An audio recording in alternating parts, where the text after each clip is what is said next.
अस्सलाम वालेकुम नाज़रीन, मैं हूं शाहिद मेतला और आप मेरा डिजिटल चैनल देख रहे हैं। इस टॉपिक पे मैं काफ़ी दिनों से बात करना चाह रहा था। ये टॉपिक है जी, बहरिया टाउन बैंकरप्ट होने जा रहा है।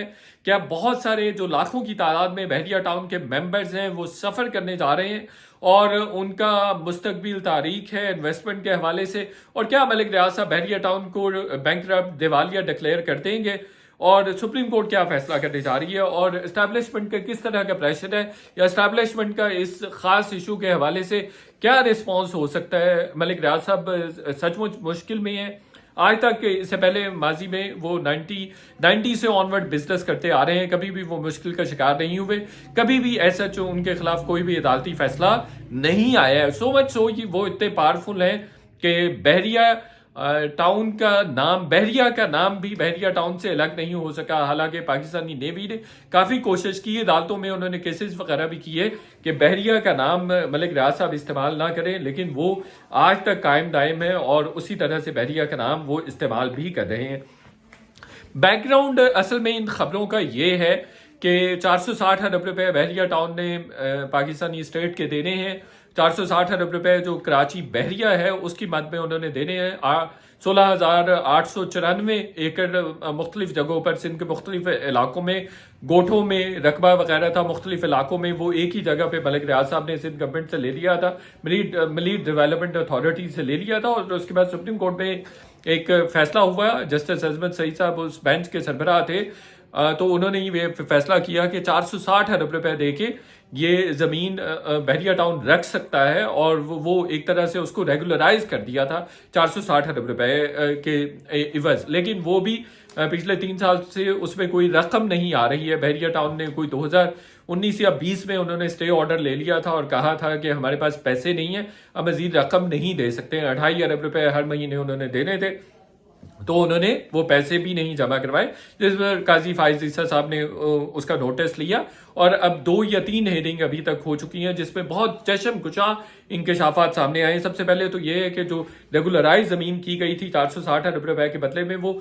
16,894 एकड़ थी, लेकिन फिर बाद में अब जो मुख्तलिफ फिगर्स आ रहे हैं, मुख्तलिफ जो स्टेक होल्डर्स के या वहाँ पे जो मुख्तलिफ इदारे हैं उनके वकला ने जब रिप्रेजेंटेशन यहाँ पे सुप्रीम कोर्ट में इसी बहरिया टाउन के केसेस के हवाले से दी, तो उसमें हैरान कुन इंकशाफात किए हुए कोई कह रहा है कि 32,000 एकड़ ज़मीन बहरिया टाउन के पास चली गई है और कोई कह रहा है कि नेशनल पार्क भी बहरिया टाउन ने कब्जे में ले लिया और इस तरह से 40,000 एकड़ पर बहरिया टाउन ने कब्जा कर लिया है। एक तरफ वो बलोचिस्तान से जाके मिल रहा है और दूसरी तरफ ये जो नेशनल हाईवे है कराची का वो बहुत दूर तक उसने कब्जा कर लिया। तो इस पर फिर एक सर्वे कमेटी बनाने का हुक्म दिया काजी फाइज ईसा साहब ने, जो कि कल शायद बना भी दी गई है। 10 रुकनी सर्वे कमेटी बनाई है सिंध की निगरान गवर्नमेंट ने, जिसने ये तयन करना है कि कितनी जमीन अब बहरिया टाउन के पास है। अच्छा, इंटरेस्टिंगली इसी फैसले का एक थोड़े से अगर पीछे चले जाए बैकग्राउंड है, तो उसमें मुझे याद पड़ता है कि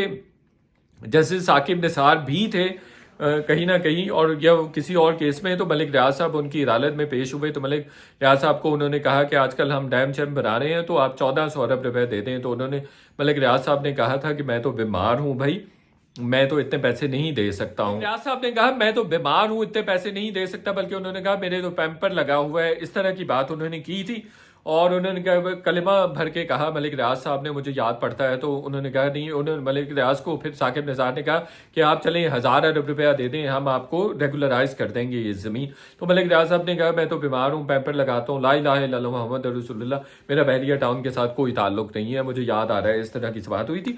लेकिन इसी से रिलेटेड उन्होंने, उनसे पहले एक बेंच था, जस्टिस एजाजुल अफजल की सरबराही में, उन्होंने फैसला दिया था और उन्होंने कहा था कि ये इलीगल जमीन पे कब्जा किया हुआ है बहरिया टाउन ने और इनके खिलाफ कार्रवाई की जानी चाहिए। नैब जो है वो कार्रवाई करे, केसेस वगैरह करे।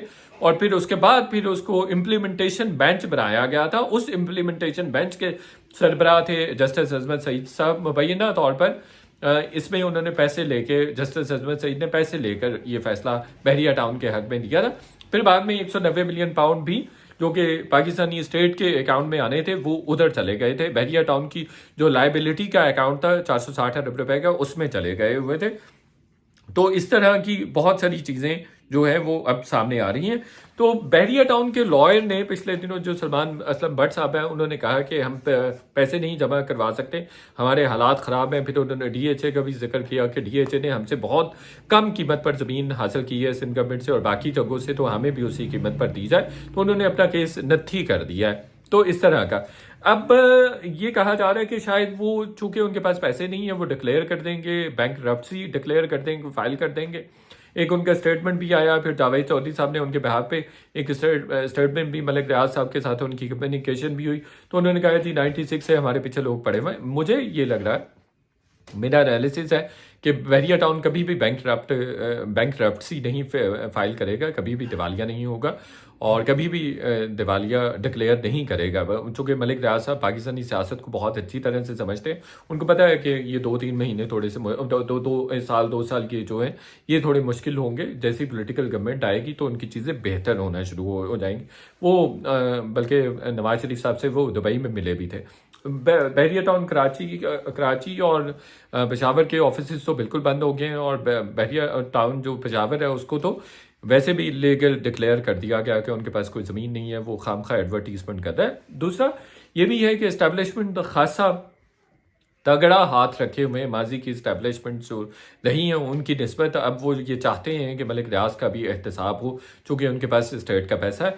दूसरा ये भी कहा जा रहा है इस्टेब्लिशमेंट की जानिब से कि अब ये तासुर भी है कि शायद ये भी चाहते हैं कि वो इमरान खान के खिलाफ बयान दें मलिक रियाज, और मलिक रियाज काबू नहीं आ रहे, बयान नहीं दे रहे, लेकिन अब कहा जा रहा है कि वो बयान दे देंगे।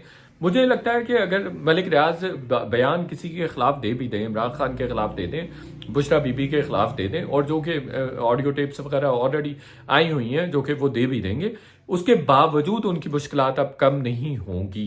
पॉलिटिकल गवर्नमेंट आने से थोड़ी बहुत उनको रिलीफ ज़रूर मिलेगा, रिफ्यूज ज़रूर मिलेगा, लेकिन इन दी लॉन्गर रन उनकी मुश्किलात कम नहीं हो सकेंगी। चूँकि जो बहरिया टाउन कराची वाला कज़िया है वो बड़ा ही संगीन किस्म का कज़िया है और उसके रिपरकशंस सीवियर होते जाएंगे वक्त गुजरने के साथ साथ। ये भी कहा जाता है मलिक रियाज साहब ने अपना बहुत सारा पैसा बाहर मुंतकिल कर दिया हुआ है। अच्छा, अब ये बात भी सामने आ रही है कि एक तो वो प्रेस कॉन्फ्रेंस शायद कर देंगे, ना सिर्फ इमरान खान बल्कि बुशरा बीबी, फराह गोगी के अगेंस्ट भी कर देंगे, लेकिन फिर भी जो मैंने कहा कि उनकी मुश्किलात कम होती नज़र नहीं आ रही। और अब ये भी मैं आपको बताऊं कि एक बहुत बड़ा डिजिटल मीडिया का सेटअप बनाने जा रहे हैं, डिजिटल मीडिया का एक बहुत बड़ा मीडिया हाउस बनाने जा रहे हैं और दुबई में उसका हेड ऑफिस होगा, लाहौर, कराची और इस्लामाबाद में भी उसके ऑफिस होंगे। बड़े बड़े जर्नलिस्ट से भी कांटेक्ट किया गया है। कामरान खान साहब जो बड़े एंकर पर्सन हैं, बड़े सहाफ़ी हैं पाकिस्तान के,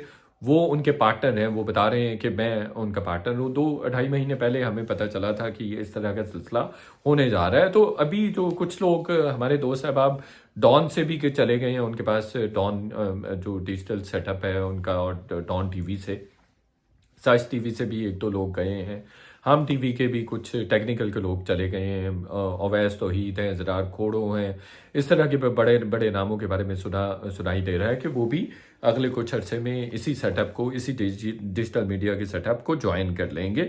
फिर ये भी है कि और भी मुख्तलिफ यहाँ पाकिस्तान में भी उसके 3-4 ऑफिस बनेंगे, जो बड़े बड़े शहर हैं उनमें बनाए जाएंगे। ये एक बड़ा सेटअप बनाने जा रहे हैं जिसमें ये कह रहे हैं कि इंटरनेशनल अफेयर्स भी कवर किए जाएं, जो साउथ एशिया के अफेयर्स हैं उनको भी टैकल किया जाए, उनको भी टैप किया जाए और उनको भी कवर किया जाए। तो जिस तरह से इंडिया में बहुत बड़े बड़े डिजिटल मीडिया हाउसेज हैं, इसी तरह के ये मीडिया हाउस भी बनाने जा रहे हैं। अच्छा, इनके पास लाइसेंस, एक्सप्रेस न्यूज़ के लाइसेंस के लिए भी एक तो इन्होंने किया हुआ है, दूसरा एक्सप्रेस न्यूज़ इन्होंने ख़रीद लिया है, उसकी सिक्योरिटी क्लियरेंस का प्रोसेस चल रहा है और 3 से 4 महीने हो गए हैं। इन्होंने डायरेक्टरशिप की चेंज के लिए इन्होंने कुछ शेयर्स ख़रीदे हैं। लाहौर की कंपनी है एक, उसमें वो बेसिकली मलिक रियाज साहब की है, और फिर उसने एक्सप्रेस न्यूज़ से कुछ शेयर्स ख़रीदे, 51% शेयर्स ख़रीदे, और उसका अभी प्रोसेस चल रहा है, वो अंडर प्रोसेस है। 3 से 4 महीने हुए, एप्लीकेशन मिनिस्ट्री ऑफ इंटीरियर में भेजी हुई है पैमडा ने, और अभी वो प्रोसेस में है। समटाइम्स इसमें एजेंसीज का इनपुट आने में देर लग जाती है, 1 ईयर भी लग जाता है, 1 ईयर से ज़्यादा भी लग जाता है। दूसरा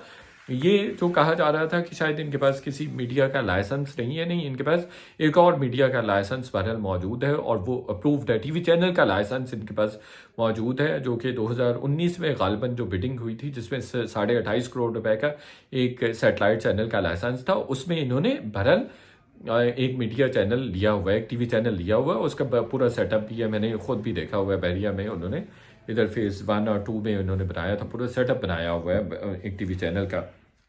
तो इनके पास बहरहाल लाइसेंस है, लेकिन इनका मीडिया को चलाने के हवाले से रिकॉर्ड मलिक रियाज साहब का कोई ज़्यादा अच्छा नहीं है। जना अखबार भी ये चलाया, उसमें भी सैलरीज के इशू रहे, और फिर इन्होंने इंडस टीवी भी लिया था, आप टीवी, इंडस टीवी, आप टीवी, वो भी लिया।